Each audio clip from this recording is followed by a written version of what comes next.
ओम शांति। આપણે શિબિર શરૂ કરતા પહેલાં થોડી ક્ષણો માટે શાંતિમાં બેસીશું, પરમ પિતા પરમાત્માને યાદ કરીએ, ત્યાર પછી આજની શિબિર આપણી શરૂ થશે. તો થોડી ક્ષણો માટે પરમાત્માની યાદમાં બેસીએ.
ઓમ શાંતિ.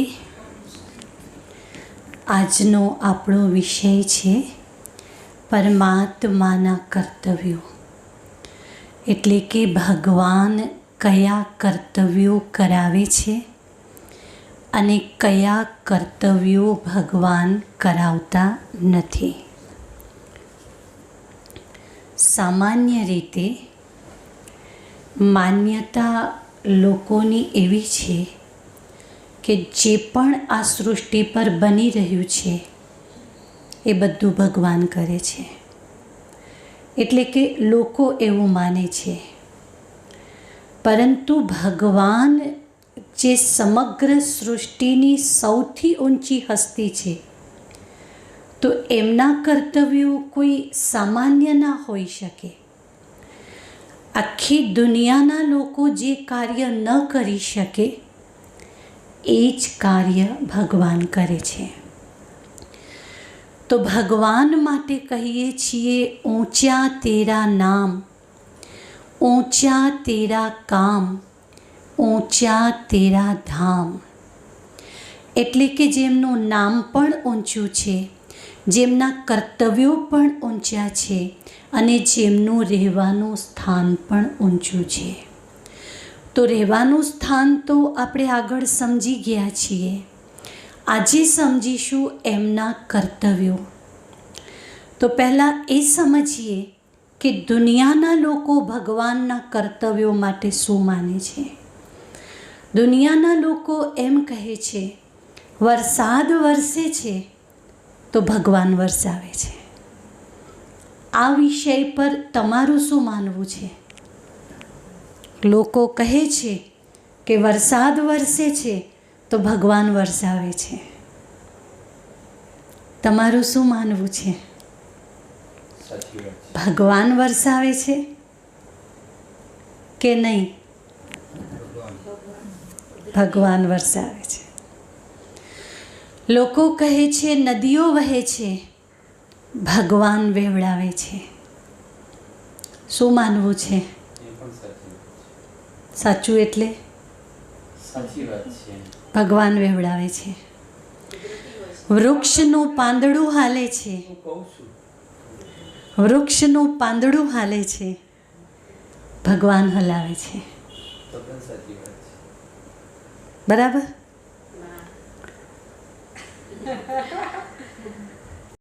ચોર ચોરી કરે છે, ભગવાન કરાવે છે. બરાબર છે? અહીં નહીં.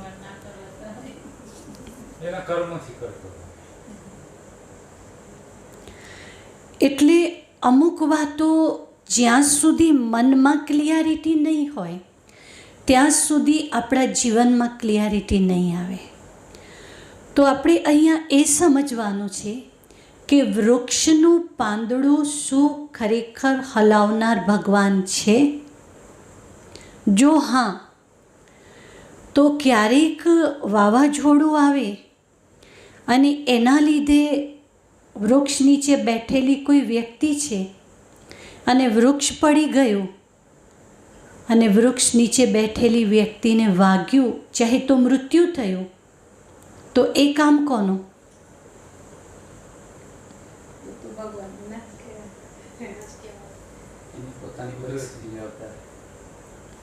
તો વૃક્ષનું પાંદડું હલાવનાર? હા બોલો. ધારો કે સાયન્સ એવું કહે છે કે પાણીનું બાષ્પીભવન થયું, સમુદ્રના પાણીનું, બીજું વાદળો બન્યા, ઘનીકરણ થયું. તો આ પ્રોસેસ તો આદિ સમયથી ચાલી આવે છે અને છતાંય વરસાદ આવવાનો સમય એક એક્ઝેક્ટ સમય નથી. પહેલાં કેવું હતું, ઋતુઓની વહેંચણી કમ્પ્લીટ હતી કે ચોમાસાના સમયે ચોમાસું બેસી જાય, ઉનાળાના સમયે ઉનાળો અને શિયાળાના સમયે શિયાળો. આજે એવું નથી થતું. એટલે મારું અંગત રીતે એવું માનવું છે કે કુદરતની ઈચ્છા વગર આ પૃથ્વીનું કોઈ પાંદડું હલી શકે. બીજું કે તમે ઘણી વખત જોજો કે આજે તો સાહેબ પણ પવન જ નથી. આપણે એમ વિચારતા હોઈએ, અનુભવ કરતા હોઈએ, પવન જ નથી. વાતાવરણમાં ધારો કે એક ક્ષણ માટે એ ઓક્સિજનની અપૂર્તિ કરી દે તો સામૂહિક રીતે બધા મૃત્યુ પામી, લેખ ના પામી. આ સંસારને કેવી રીતે ચલાવવું, ચક્ર કેવી રીતે ચલાવવું, છેવટે હાથ એ કોના હાથમાં છે? અતિવૃષ્ટિ થવી, વાવાઝોડું થવું, વાદળો ફાટવા, તો અમુક જગ્યાએ જ કેમ થાય છે, બધી જગ્યાએ કેમ થાય? એ છે. તો વૃક્ષનું પાંદડું હલાવનાર જો ભગવાન છે, તો વાવાઝોડું આવ્યું એ કાર્ય પણ ભગવાનનું જ કહેવાય. અને વાવાઝોડું આવ્યું અને વૃક્ષ નીચે બેઠેલી વ્યક્તિને વાગ્યું, ચાહે મૃત્યુ થયું, તો એ પણ ભગવાનનું આવે. તો આ ત્રણેય ભગવાનના કાર્યમાં આવે, નહીં આવે તો ત્રણેય નહીં આવે. બસ સાચી છે. એટલે આપણે શું કરીએ, એના માટે આપણે જવાબદાર, અને ખરાબ થાય એના માટે ભગવાન જવાબદાર. ભલે સમય નક્કી હતો, પણ નિમિત્ત તો ભગવાન બન્યા. જો વૃક્ષનું પાંદડું હલાવવા એ નિમિત્ત બનતા હોય, તો વાવાઝોડું માટે બી નિમિત્ત બન્યા, તો મારવા માટે બી નિમિત્ત બન્યા. તો જો વૃક્ષનું પાંદડું હલાવનાર ભગવાન હોય, તો વૃક્ષ પાડનાર કે વાવાઝોડું આવે, આ બધા જ કર્તવ્યો ભગવાનના છે. એનાથી આગળ સમજીએ, વરસાદ વરસે છે તો લોકો એમ કહે છે કે વરસાદ ભગવાન વરસાવે છે. બરાબર છે? ભગવાન વરસાવે છે. ભલે પ્રકૃતિ નિર્મિત ઘટનાઓ છે, એના માટે પર્યાવરણ જવાબદાર છે, એટમોસ્ફિયર જવાબદાર છે, પણ નિમિત્ત તો ભગવાન જ છે. આના માટે તો લોકો કરગર છે કે આજે પડે તો સારું. જો વરસાદ લાવનાર ભગવાન છે, તો વધુ વરસાદ આવ્યો એટલે કે અતિવૃષ્ટિ થઈ, અને અતિવૃષ્ટિના લીધે કેટલાય લોકો તણાઈ ગયા, તો એ કાર્ય કોનું? અને અનાવૃષ્ટિ થઈ,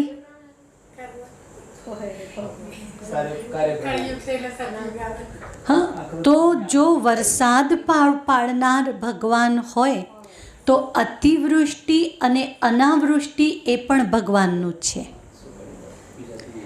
અને જો વરસાદ ભગવાન નહીં લાવતા, તો અતિવૃષ્ટિ અને અનાવૃષ્ટિ માટે ભગવાન જવાબદાર નથી. અમુક લોકો કહે છે ભગવાન જવાબદાર છે, અમુક લોકો કહે છે ભગવાન નથી. એક નાનું બાળક છે, માતા પિતાને પૂછતો હોય છે, હજી ભણવા બી નથી જતો, એકદમ નાનું છે, જ્યારે વરસાદ જુએ છે તો બાળક માતા પિતાને પૂછે કે આ પાણી ક્યાંથી આવે છે? એ સમયે માતા પિતા કહે છે ઉપર ઇન્દ્ર ભગવાન છે, વરસાદ વરસાવે છે. એ જ બાળક 3-4 ધોરણમાં જ્યારે સ્કૂલમાં ભણે છે, તો સ્કૂલમાં કદી શિક્ષકે એવું નહીં ભણાવ્યું કે ઉપરથી ઇન્દ્ર ભગવાને વરસાદ વરસાવ્યો.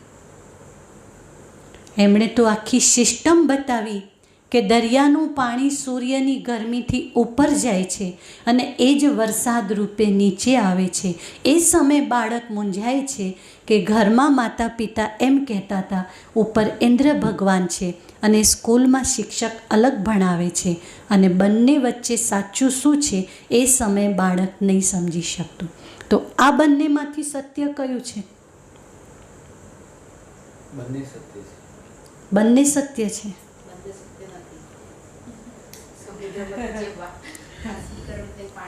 હા, તો એ સાચું જ છે. ઘનીકરણ થાય, વાદળો બને, વિજ્ઞાન જ છે. અને આજે અતિવૃષ્ટિ થતી હોય, ભૂકંપ થતું હોય, તેના માટે માનવી પોતે જવાબદાર છે.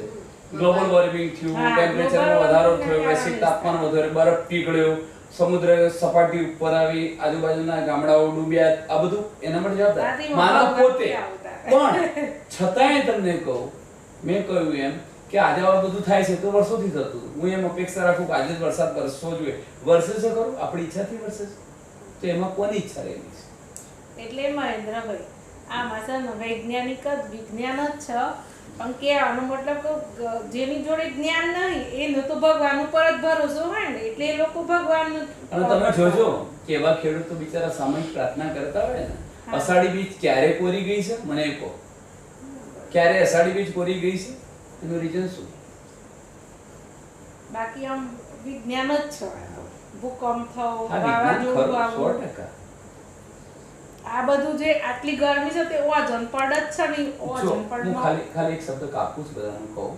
વિજ્ઞાન શું છે કે કુદરતી જે કઈ વસ્તુઓ છે એને પ્રજા સમક્ષ સાબિત કરનાર જ્ઞાન એટલે વિજ્ઞાન. પણ આ બધું સનાતન સત્ય છે તો ખરું છે, તો આ બધી સિસ્ટમ કોણે ગોઠવી કે પાણીનું બાષ્પીભવન થવું, જવું, વાદળ બનવા, પડવું, આ આપણે કર્યું છે એમ કે ડોક્ટર છેલ્લે નહીં કહી દેતા કે કે ભગવાન પર છોડ દો. એટલે તો કેમ ભગવાન કે છે. છે એને એમ ખબર છે મેં જે પ્રયત્નો કર્યા બધા નિરર્થક છે, એટલે હવે છેવટે એ કરશે. અને એની શ્રદ્ધા છે, અને એ શ્રદ્ધાના કારણે તમે કિસ્સાઓ છે. તમારા ભાઈનું ઉદાહરણ આપું. પોપટભાઈ, મારા ઘરમાં બેન મેં ઓપરેશન કરાવ્યું 7 વર્ષ પહેલા. મોડું તો નહીં થાય ને, 2 મિનિટ ખાલી ઓપરેશન કરાવ્યું 8 વર્ષ પહેલા. તો ડોક્ટરો એમ કહ્યું એનું 1.5 દિવસ લગભગ ના 13 કે 14 કલાક ઓપરેશન ચાલુ. આખો આ ભાગ કાપેલો, 2 ભાગ આમ પોળા કરીને બતાવ્યું કે સાહેબ આ કેન્સરની ગાંઠ છે અને આર્ટરી સાથે જોડાયેલી છે, અને એને જો આપણે દૂર કરવા માટે જઈશું તો પેશન્ટ ત્યાં ખલાસ થઈ જશે. પછી મેં એમને વિકલ્પ પૂછ્યો કે સાહેબ બીજો વિકલ્પ શું? તો એણે એમ કહ્યું ગાંઠને એમને રોવા દો, કેન્સર ભગવાન ઉપર છોડ દો અને બાયપાસ કેનાલ આપી દઈશ, નળી આપી દઈએ, સિમ્પલી બાયપાસ કેનાલ આપી. પછી એ ભાનમાં 24 કલાક, 1.5-2 દિવસ પછી એટલે મેં પૂછ્યું પોપટભાઈ કેવું છે? એ તો બોલી નતા શકતા. એટલે મને થોડી આમ સંકોચ થયો. ડૉક્ટરને પૂછ્યું કે એસ પટેલ અમદાવાદ કાઈજન હોસ્પિટલમાં. એ મને કહે સાહેબ 15 દિવસ કાઢી તો તમારું નસીબ સમજવાનું. આજે 10મું 11મું વર્ષ છે એમને. તો ક્યાં ગયું વિજ્ઞાન? ક્યાં ગયું એમ? એ કેન્સરે મટી ગયું છે એમને, કશું નહીં. અરે જે કર્યું એ તો યોગમાં શું આવ્યું એમ કે એ છે. ભગવાન જ ભગવાન જ બોલે. યાદ કરે ને. યોગ એટલે કસરત કરી પછી બહુ જ પાણી પીવું, એટલું પુષ્કળ પાણી પીવું પાણીમાં બધું નીકળી ગયું. તો આપણે સમજી રહ્યા છીએ વરસાદ વરસે છે, કોણ વરસાવે છે, નદીઓ વહે છે તો કઈ રીતે વહે છે. તો જે પણ આ સૃષ્ટિ પર કાર્ય થઈ રહ્યું છે, તો આ સૃષ્ટિનું સંચાલન જેમાં મુખ્યતઃ 2 કુદરત છે. 2 કુદરત છે. એક કુદરત છે જળ અને એક કુદરત છે ચેતન. બસ આપણે આ 2 કુદરતને ભેગી કરી દઈએ છીએ. તો જળ કુદરત એટલે કે આકાશ, પૃથ્વી, જળ, વાયુ, અગ્નિ, આ 5 તત્વોના આધારે વરસાદ વરસે છે, નદીઓ વહે છે કે વૃક્ષનું પાંદડું હાલે છે. એટલે પ્રકૃતિ અધીન જે પણ કાર્ય થઈ રહ્યું છે એ પ્રકૃતિના 5 તત્વોથી સંચાલિત છે, અને પ્રકૃતિના 5 તત્વોથી જે સંચાલિત છે એને જળ કુદરત કહેવાય છે, જેમાં મનુષ્ય કંઈ નહીં કરી શકતું. એટલે એ જળ કુદરત છે. કુદરત એટલે જાતે જ એનું કાર્ય થયા કરે. બીજી કુદરત છે ચેતન કુદરત, એ છે પરમાત્મા. એટલે કે સમગ્ર સૃષ્ટિનું સંચાલન એક જળ કુદરત, બીજી ચેતન કુદરત અને ત્રીજું છે પુરુષ. પુરુષ એટલે દરેક મનુષ્યના શરીરમાં રહેલી આત્મા. તો આત્મા, પરમાત્મા અને જળ કુદરત, આ 3થી આ સૃષ્ટિ ચાલે છે. વર્તમાન સમયે જે જળ કુદરત છે એટલે કે પ્રકૃતિના 5 તત્વો છે એ તમો પ્રધાન બન્યા છે.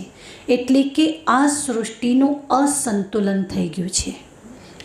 પરમાત્મા સદા સદા સદા માટે પ્યોર છે અને મનુષ્ય ઇમ્પ્યોર બન્યા છે. હવે આ પ્રકૃતિના 5 તત્વો અને મનુષ્ય આત્માઓ, ભગવાન પહેલું ચેન્જ કોનું લાવે? પ્રકૃતિનું કે મનુષ્યનું? મનુષ્યનું. તો એક કુદરત ભગવાન છે. તો જે ભગવાન કુદરત છે, ભગવાને આ સૃષ્ટિના સંચાલન માટે જેમ જળ કુદરત એમાં 5 તત્વો બન્યા, એમ સૃષ્ટિના સંચાલન માટે ભગવાને 3 દેવતાઓ નક્કી કર્યા.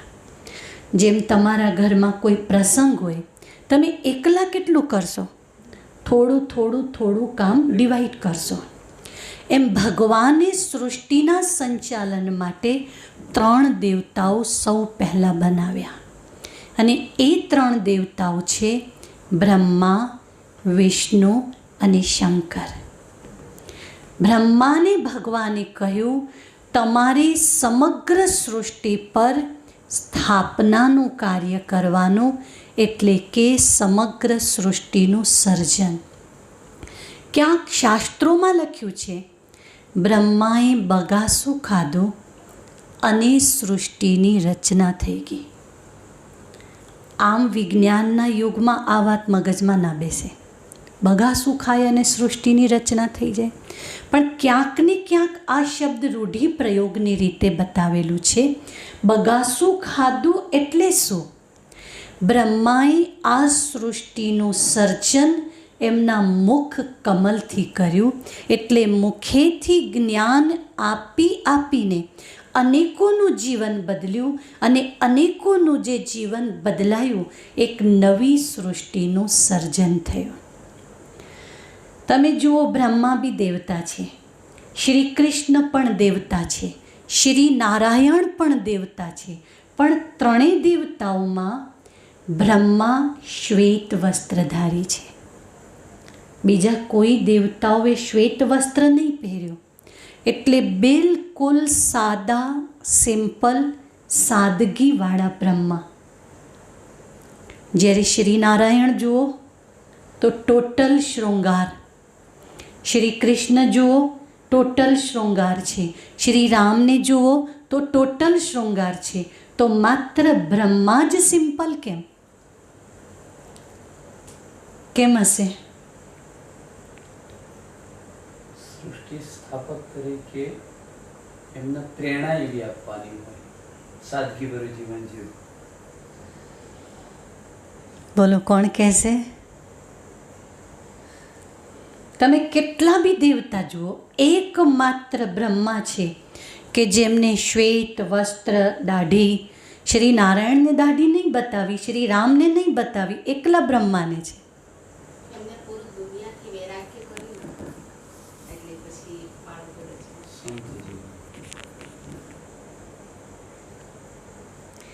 આપણે સૃષ્ટિ ચક્રનું ચિત્ર સમજી ગયા. સતયુગ, ત્રેતાયુગ, દ્વાપરયુગ, કલયુગ જે કાલે સમજી ગયા. એમાં બ્રહ્માનું આગમન કળિયુગમાં થયેલું. કળિયુગમાં આવે ત્યારે તો નવી સૃષ્ટિનું સર્જન કરે. અને કળિયુગમાં એમને આવવું હોય તો કળિયુગના નિયમો તો લાગુ પડશે ને. કળિયુગમાં એમને આવવું હોય એટલે કે કળિયુગમાં જન્મ લીધો હોય તો કળિયુગના નિયમો તો લાગુ પડશે. અને એમને કાર્ય સોંપ્યું છે આ સૃષ્ટિના સર્જનનું.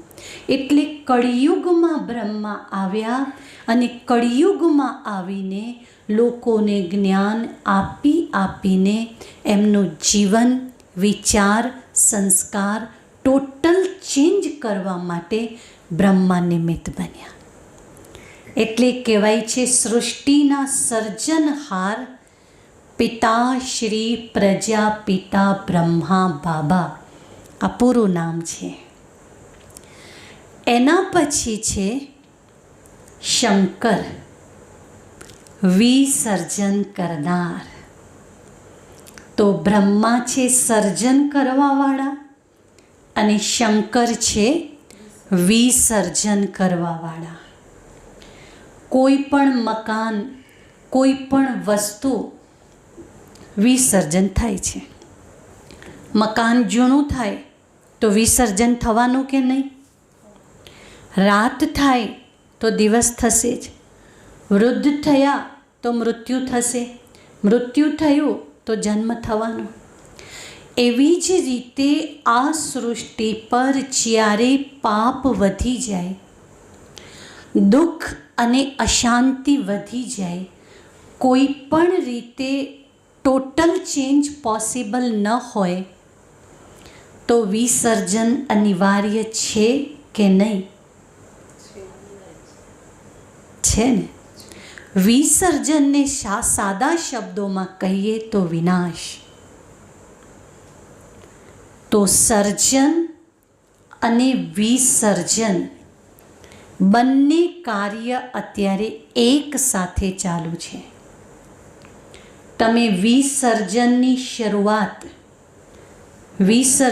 શરૂઆત લોકોના મગજમાં 1936થી થઈ છે અને સર્જનની પણ 1936થી થઈ છે, જે આગળની શિબિરોમાં આવી ગયું છે.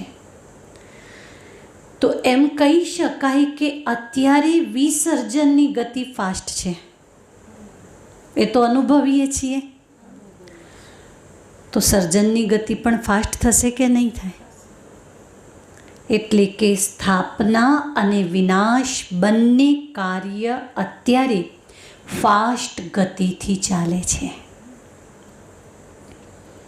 અને જેમ જેમ વિસર્જનની ગતિ હજુ ફાસ્ટ થશે તેમ તેમ આ બાજુ સર્જનની ગતિ પણ ફાસ્ટ થશે.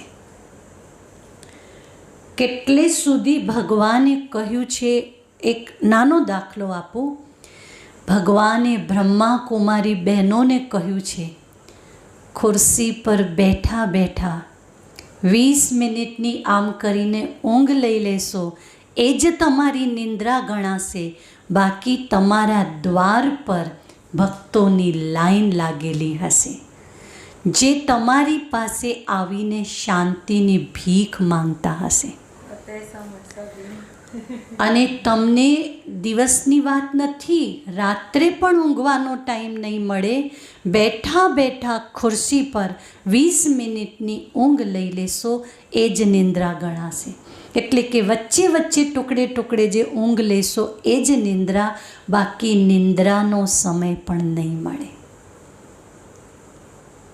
તો આ કોરોના કાળમાં જ્યારે બીજો રાઉન્ડ આવ્યો તો ખરેખર અમે લોકો પહેલાં જ્યારે સેવાઓ ચાલતી હતી એ વખતે સમય મળતો હતો, પણ વચ્ચે અમે લોકો બહુ જ વ્યસ્ત થઈ ગયા હતા. જેના ફોન આવે રોતા જ વાત કરતા હોય. એક વ્યક્તિને 3 વાર 4 વાર 5 વાર ફોનથી સમજાઈને પાછળવાળા એમ કે અમારે મરી જવું છે. હવે એમને માનસિક રીતે સ્ટેબલ બનાવતા અમે થાકી ગયા હતા. ત્યારે વિચાર થયો કે બાબા, તમે કહ્યું છે કે ખુરશી પર બેઠા બેઠા 20 મિનિટની ઊંઘ લેવાની છે, તો અત્યારે જ અમારે તો આ સંઘર્ષ જેવું લાગે છે. તો જ્યારે પરિસ્થિતિ આવતી હોય છે તો એની સાથે સાથે પરમાત્માની શક્તિ પણ આવતી હોય છે. જો કે એ પણ અમે અનુભવ કર્યો કે જેમ જેમ સમસ્યાઓ આવતી હતી તેમ તેમ અંદર ભગવાનની શક્તિ પણ મળતી હતી. તો અત્યારે બંને કાર્ય ફાસ્ટ ગતિથી ચાલુ છે. તો એ થોડા મનમાં વિચારો ચાલતા હતા કે ભગવાન, આ કોરોના એ શું છે? ત્યારે ભગવાને કહ્યું, બાળકો, તમે આગળનો જ પડદો જુઓ છો, એના પછીનો પડદો તો તમે હજુ જોઈ જ નહીં શકતા. જ્યારે ધ્યાન કરશો તો દિવ્ય દ્રષ્ટિથી તમે પાછળનો પડદો જોતા થઈ જશો.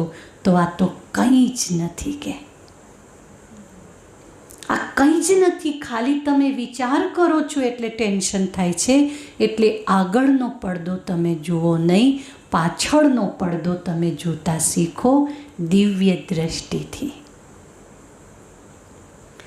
તો સર્જન અને વિસર્જન થઈ જાય પછી શું સમગ્ર સૃષ્ટિનો નાશ થઈ જશે? રાત રોજ થાય છે, શું સવાર નહીં થતી? જો રાત દુઃખ માટે છે તો સવાર સુખ માટે છે. એવી રીતે જો કળિયુગ છે તો સતયુગ તો છે જ. તો વિસર્જન પછી આ જ સૃષ્ટિ પર એક નવી સૃષ્ટિનું આગમન છે. નવી સૃષ્ટિનું આગમન જેમાં શ્રી કૃષ્ણ અને શ્રી રાધે, શ્રી લક્ષ્મી, શ્રી નારાયણ એક નહીં 9 લાખ દેવી દેવતાઓ આ ભૂમિ પર આવશે. એક બાજુથી ધીમે ધીમે વિસર્જન થતું જશે, અને બીજી સાઈડથી ધીમે ધીમે નવી સૃષ્ટિ બનતી જશે. એવું નથી કે ટોટલ નાશ થઈ જશે. જેવી રીતે રાતમાંથી ધડાક દઈને સવાર નહીં થઈ જતી. રાતમાંથી ધીમે ધીમે ધીમે ધીમે અજવાળું ક્યારે થઈ જાય ખબર જ નહીં પડતી. આપણે 10 મિનિટ પહેલાં જોયું તો અંધારું હતું, ઓહો એટલામાં અજવાળું થઈ ગયું. એવી રીતે દુનિયા બદલાઈ જશે. અનેક દેવી દેવતાઓનું આ ભૂમિ પર આગમન થશે અને એવી રીતે આગમન થશે કે કળિયુગના લોકો સતયુગના લોકોને જોઈ પણ નહીં શકે. ખબર બી નહીં પડે કે કઈ જગ્યાએથી દુનિયા બદલાઈ રહી છે. એક એવો એરિયા જ્યાંથી દુનિયા બદલાતા બદલાતા નાશ થતાં થતાં થતાં અહીંયા પૂર્ણ નાશ એટલામાં અહીંયા પૂર્ણ સ્થાપના થઈ ગઈ હશે.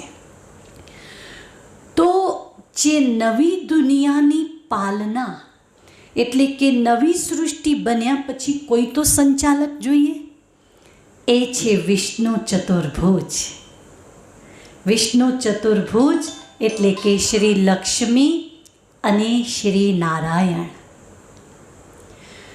શ્રી લક્ષ્મી અને શ્રી નારાયણનું કમ્બાઇન્ડ સ્વરૂપ બતાવ્યું છે વિષ્ણુ ચતુર્ભુજ.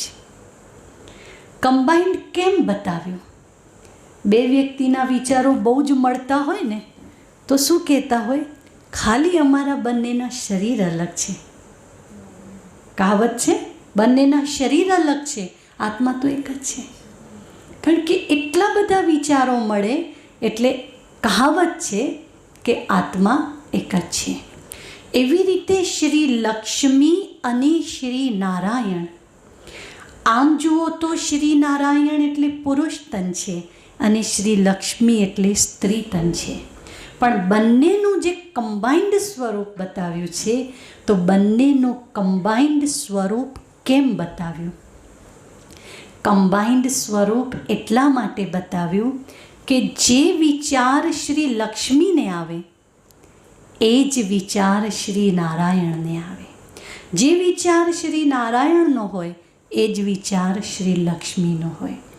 એટલે કે 100% બંનેના વિચારોની સમાનતા છે. 100% સમાનતા હોવાના લીધે બંનેનું સ્વરૂપ એક બતાવ્યું. લક્ષ્મી નારાયણ કમ્બાઇન્ડ સ્વરૂપ એ થયું વિષ્ણુ ચતુર્ભુજ. એટલે કે એનો અર્થ એ બતાવ્યું છે કે સતયુગના બધા જ જોડા કમ્પ્લીટ છે અને કળિયુગના મોટા ભાગના જોડા મેળ વગરના ક જોડા છે. મોટા ભાગના હો સાહેબ, મોટા ભાગના. કેમ કે એવું ના માનતા, તમારે તો સગળું જ છે પણ મોટા ભાગના એમ. તો જોતા હોઈએ છીએ કે મોટા ભાગના જોડા કજોડા એટલે કે વિચાર નહીં મળતા, સંસ્કાર નહીં મળતા, રહેણીકરણી નહીં મળતી અને એના આધારે આદર્શ પરિવાર નહીં બનતો. જ્યારે સતયુગમાં એક નહીં 9 લાખ જોડા છે જેની વચ્ચે એક પણ વાર આપસમાં ઝઘડો નહીં થયો. સંપૂર્ણપણે વિચારોમાં સમાનતા. એટલા માટે તમે જુઓ તો વિષ્ણુ ચતુર્ભુજના હાથમાં એક એક અલંકાર હોય છે. શ્રી નારાયણ કહો કે વિષ્ણુ ચતુર્ભુજ કહો, એમને 4 ભુજાઓ બતાવી. 2 ભુજા શ્રી લક્ષ્મીની, 2 ભુજા શ્રી નારાયણની અને 4 ભુજાઓમાં એક એક અલંકાર છે. અહીંયા ચિત્રમાં તમે જોઈ શકશો એક એક અલંકાર છે. પહેલું અલંકાર છે ચક્ર. ચક્ર શું કામ લાગે?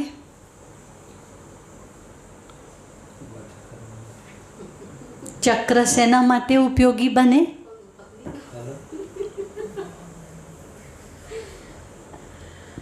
ચક્ર શેના માટે ઉપયોગી બને? કોનો વધ કરવો છે? રાક્ષસો ક્યાં છે રાક્ષસો? સતયુગમાં તો નથી. તો પછી ક્યાં રાક્ષસો છે જેનો વધ કરીએ? કળિયુગમાં છે. કળિયુગમાં મનના વિચારો. મનના વિચારો, સંજયભાઈ, વિકારો. વિષ્ણુ ચતુર્ભુજને ચક્ર કેમ બતાવ્યું છે? તો ચલો કહ્યું રાક્ષસોનો વધ કરવા માટે. તો રાક્ષસો ક્યાં છે? અહીંયા આપણી અંદર. ક્યાં છે? આપણી અંદર જ. સતયુગની વાત કરું છે. સતયુગની બેન કળિયુગ. વિષ્ણુ ચતુર્ભુજના હાથમાં જે ચક્ર બતાવ્યું છે, ચક્ર શું કરતું હોય છે? ચક્ર એટલે અકાસુર બકાસુરના ગળા કાપી નાખે. આપણી અંદર રહેલા જેટલા વિકારો છે, આખી દુનિયાના તમે શત્રુઓ ભેગા કરો ને એ ઓછા છે, આપણી અંદર એનાથી વધારે છે. એટલે ચક્રનો ઉપયોગ ક્યાં કરવાનો છે? આપણી અંદર રહેલી અશુદ્ધિઓ એની સામે ચક્ર છે. એટલે આ ચક્રનું પૂરું નામ છે સ્વદર્શન ચક્ર. આ નામ છે સ્વદર્શન ચક્ર. નિયમિત સવારે ઉઠીને સ્વદર્શન ચક્ર ફેરવું. સ્વદર્શન ચક્ર ફેરવાથી આપણી અંદર રહેલા જે પણ વિકારો છે, જે બુરાઈઓ છે, જે અશુદ્ધિઓ છે, ફટાફટ ફટાફટ જાણે યુદ્ધના મેદાનમાં છો અને બહારના શત્રુઓ સાથે લડીએ છીએ. એ શત્રુના વિજેતા મોટા વિજેતા નથી, અંદરના શત્રુઓ સામે વિજય પ્રાપ્ત કરનાર એ મોટા વિજેતા છે. સરહદના સૈનિકો વીર પુરુષ કહેવાય છે. આપણી અંદર રહેલા વિકારો સામે લડવાવાળા એ મહાવીર કહેવાય છે. એટલે સૈનિકોનું સ્થાન દુનિયામાં આમ ઊંચું છે, પણ જેણે અંદરના વિકારો સાથે લડી લીધું એ એનાથી ઊંચા ગણાય છે. એમાં વિજયી બન્યા શ્રી નારાયણ, શ્રી લક્ષ્મી. એટલે આપણી સામે એક સેમ્પલ છે કે આ વિજેતા છે અને એમને જોઈને આપણે વિજયી બનવાનું છે. તો એક હાથમાં બતાવ્યું છે ચક્ર, બીજું બતાવેલું છે કમળ. કમળ ક્યાં ખીલે છે? કાદવમાં. કાદવમાં હોવા છતાં તમે હાથમાં કાદવ લઈને કમળ પર નાખશો ને કદાચ તો પણ ચોંટશે નહીં. જે ખીલે છે કાદવની અંદર, તો પણ એ કમળમાં કોઈ પણ પ્રકારની અશુદ્ધિ નથી. હું તમને એમ કહું કે જંગલમાં જતા રહો, સંન્યાસ લઈ લો, એ મોટી વાત નથી. સમાજની વચ્ચે રહીને કાર્ય વ્યવહાર કરતા જેમ કાદવમાં કમળ છે, એમ જો આપણે જીવન વ્યતીત કરી લઈએ તો મહાનતા એમાં છે. અને એ કાર્ય આપણા પિતાશ્રી બ્રહ્માએ કર્યું છે. એટલે જીવન બનાવ તો કેવું? કમળ. એટલે કહેવાય છે મુખ કમલ દેવતાઓ માટે, હસ્ત કમલ, નયન કમલ. એનાથી આગળ કયો અલંકાર છે? શંખ છે. શંખ માટે શું કહેવાય છે? ક્યાંક લોકો એવું કહેતા હોય છે કે શંખ વગાડીએ તો મંદિરમાં ભગવાન સૂઈ ગયા છે તો આપણા શંખ વગાડવાથી જાગી જાય. એ એક લોકોની બનાવેલી વાત છે. પણ શંખ, એનો સ્વર, એનો નાદ હેલ્થ માટે એક તો ખૂબ ઉપયોગી છે. અને જે શંખ છે એ ભગવાને કયા અર્થમાં કહ્યું છે? શંખ ધ્વનિ. એટલે આ મુખ છે કમળ સમાન બનાવો. કમળ સમાન એટલે કે મુખમાંથી નીકળતા એક એક વાક્યો એ મહાવાક્ય બની જાય. કારણ કે આપણે કહીએ છીએ કે આટલું સુંદર શરીર, આટલો સુંદર સમય, તો આ મુખ પ્રભુ કાર્યમાં વપરાય. નીકળતા એક એક શબ્દો પ્રભુ કાર્યવાળા જ હોવા જોઈએ. એનું પ્રતીક બતાવ્યું છે શંખ. બાકી શું રહ્યું? ગદા. ગદા ક્યાં ઉપયોગી બને? ગદા એ શક્તિનું પ્રતીક છે શત્રુઓ સાથે લડવા માટે. તો જેમ ચક્ર એવી રીતે જ ગદા છે કે આપણી અંદર એવી આધ્યાત્મિક એનર્જી હોવી જોઈએ જેને આત્મબળ કહીએ છીએ. આત્મબળ એ ગદાનું કાર્ય કરે છે. તો આ ચારે ચાર અલંકાર વિષ્ણુ ચતુર્ભુજને પ્રતીક રૂપે બતાવેલા છે, એટલે કે આપણા સૌ માટે છે. એમને ખાલી પ્રતીક બતાવ્યું છે કારણ કે વિજયી બન્યા છે એટલે એમના હાથમાં પ્રતીક છે. તો પરમાત્મા કહે છે આ ચારે ચાર અલંકાર દરેક ભગવાનના બાળકના હાથમાં છે. હાથમાં છે એટલે કે એ અલંકારના ગુણ આપણા જીવનમાં હોવા જોઈએ. તો આ કાર્ય થયું સ્થાપના, પાલના અને વિનાશ. બ્રહ્મા, વિષ્ણુ અને શંકર. ભગવાન શિવ એમણે સૃષ્ટિના સંચાલન માટે આ ત્રણ દેવતાઓની રચના કરી. ભગવાનને અંગ્રેજીમાં કહેવાય છે GOD. બરાબર છે? તો ભગવાને જી આપ્યું બ્રહ્માને, ઓ આપ્યું વિષ્ણુને, ડી આપ્યું શંકરને. તો જી આપ્યું બ્રહ્માને, તો જી એટલે જનરેટ, સ્થાપના કરવાવાળા. ઓ એટલે ઓપરેટ, પાલના કરવાવાળા. અને ડી અર્થાત ડિસ્ટ્રોય, વિસર્જન એટલે કે વિનાશ કરવાવાળા. તો ભગવાનને જો યાદ કરીએ GOD, તો ભગવાનને જો યાદ કરીએ આપણે તો આપણું જીવન ઉચ્ચ પ્રકારનું હોય. પણ જો GODને યાદ નહીં કરતા તો આપણું જીવન GODથી થોડું ઊંધું થઈ જાય. કેવું થઈ જાય? બરાબર. GOD એનું ઊંધું થયું DOG. એટલું પછી શું થશે? એનો વ્યવહાર આ સંસારમાં એના જેવો તો ભગવાનના કર્તવ્યો છે સ્થાપના, પાલના અને વિનાશ. ભગવાન પણ આ સૃષ્ટિ પર કળિયુગના અંતમાં આવે છે.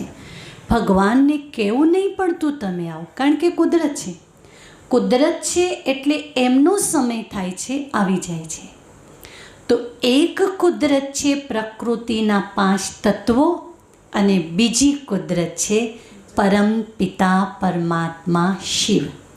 બંને કુદરત પોતપોતાના કાર્ય પોતપોતાની રીતે કરે છે. હવે પ્રકૃતિના 5 તત્વોમાં સંપૂર્ણપણે અત્યારે અસંતુલન જોવા મળે છે. તમને જોવા મળે છે કે નહીં? એટલે અસંતુલન થતાં એક સમય એવો આવશે કે સંપૂર્ણ સંતુલન થઈ જશે. તમે જુઓ, જ્યારે બ્રહ્માકુમારીસમાં પહેલાં શિબિર કરાવતા હતા તો એ વખતે ઘણી વાતો અમે કહેતા હતા, લોકો નહોતા માનતા. પણ આજે સ્કૂલોના વિજ્ઞાન મેળામાં ગ્લોબલ વોર્મિંગમાં જે બધું જ આવી જાય છે, બરાબર. એ વસ્તુ જ્યારે પહેલાં સ્કૂલોમાં નહોતી, પણ ભગવાને 1936ની સાલમાં કહી દીધું હતું. હું પોતે નાની હતી અને શિબિર કરાવું ને અમુક વાતો કહું તો લોકો ગૂંચવાઈ જાય. અને એ વાતો આજે કહીએ છીએ તો કે બરાબર છે, અમે વિજ્ઞાન મેળામાં જોયું છે આ ગ્લોબલ વોર્મિંગ. એટલે કે અત્યારે શું છે, પ્રકૃતિ બદલાઈ રહી છે. અને પ્રકૃતિ જુઓ બદલાતા આખરે જેવી બનાવવાની છે એવી બની જશે. વિસર્જનની વાત પહેલાં લોકો નહોતા કરતા, પણ હવે કે છે ખરેખર આ બધું બદલાઈ તો જશે, કે બધું જતું તો રહેવાનું છે, કે હવે કે છે. તો આ ત્રણેય કર્તવ્યો અત્યારે ચાલુ છે. જેમાં ફાસ્ટ ગતિ હોય તો અત્યારે વિનાશ એટલે કે વિસર્જન, અને સર્જન. જેમ જેમ વિસર્જનની ગતિ ફાસ્ટ થશે એની સાથે સાથે સર્જનની ગતિ ફાસ્ટ થવાની છે. એનાથી આગળ એની પાછળવાળું ચિત્ર છે શિવ અને શંકર વચ્ચેનો તફાવત. જેમ તમે આ ચિત્રમાં જોયું તો શિવ કોણ છે અને શંકર કોણ છે? શિવ લિંગ કહીએ છીએ, શંકર લિંગ નથી કહેતા. આ ચિત્રમાં જુઓ, આ બાજુ શિવ છે અને જે આ બાજુ બેઠેલા બતાવ્યા છે એ શંકર છે. તો શિવલિંગ કહેવાય છે, શંકર લિંગ નથી કહેતા. શિવ પુરાણ કહીએ છીએ, શંકર પુરાણ નથી કહેતા. શિવરાત્રિ કહીએ છીએ, શંકર રાત્રિ કહેતા નથી. ત્યાં તો કોઈ બ્રહ્માકુમારીવાળાએ ટ્રેનિંગ આપી નથી, પણ બંને અલગ અલગ છે એ ભગવાને કહ્યું છે. શિવ પોતે કહે છે કે શિવજી અલગ છે, શંકર અલગ છે. શિવ શબ્દનો સંસ્કૃતમાં અર્થ થાય છે સૌનું કલ્યાણ કરવાવાળા, અને શંકર શબ્દનો અર્થ થાય છે વિનાશ કરવાવાળા. ક્લિયર છે? તો શંકર એમને કામ જ સોંપેલું છે વિનાશ, અને તેમ છતાં દેવ છે. તો તમે વિચાર કરો, આજે તમારે એક મકાન તોડવું હોય તો જેસીબી બોલાવવું પડે, મજૂરો બોલાવવા પડે. જ્યારે શંકર પાસે તો શું છે? કશું જ નથી, અને સમગ્ર સૃષ્ટિનું વિસર્જન કરવાનું છે, અને તેમ છતાં દેવતાનું ટાઇટલ છે. આપણા મકાનમાં કોઈ થોડું નુકસાન પહોંચાડી જાય તો આપણે લડાઈ ઝઘડો કરીએ છીએ, અને શંકરને સમગ્ર સૃષ્ટિનું વિસર્જન તો એ ટાઇટલ છે દેવતા. એટલે કે ટોટલ ટાઈમ એમને તપસ્યા કરવાની છે. અને આ સૃષ્ટિ જ્યારે કોઈ પણ સંજોગોમાં રિપેર થાય એવી નથી, ચેન્જ થાય એવી નથી. એ સમયે વિસર્જન કરવું પણ એક પુણ્ય છે. એટલે શંકર દેવતા કહેવાય છે, અને પરમાત્મા શિવે એમને આ કાર્ય સોંપ્યું કે 5000 વર્ષની તપસ્યાથી જ્યારે કળિયુગમાં પાપ વધી જાય, કોઈ પણ સંજોગોમાં ચેન્જ નથી, એ સમયે આ સૃષ્ટિનું વિસર્જન.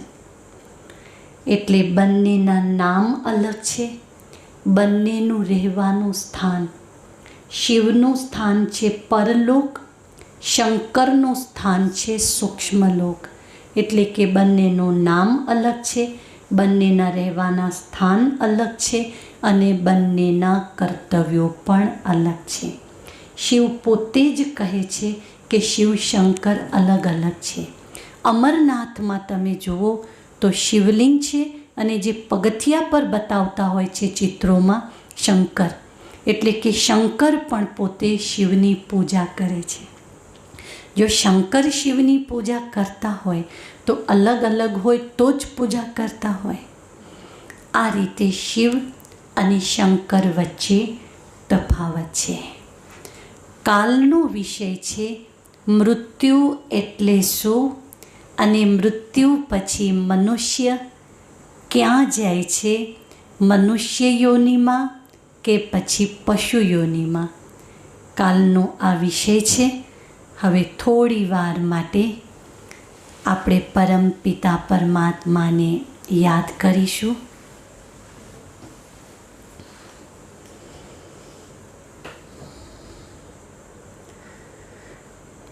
બેઠક બિલકુલ સહજ બનાવી લઈશું.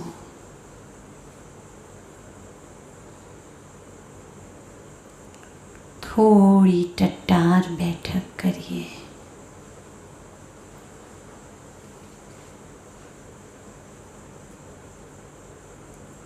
મન બિલકુલ શાંત કરી દઈએ.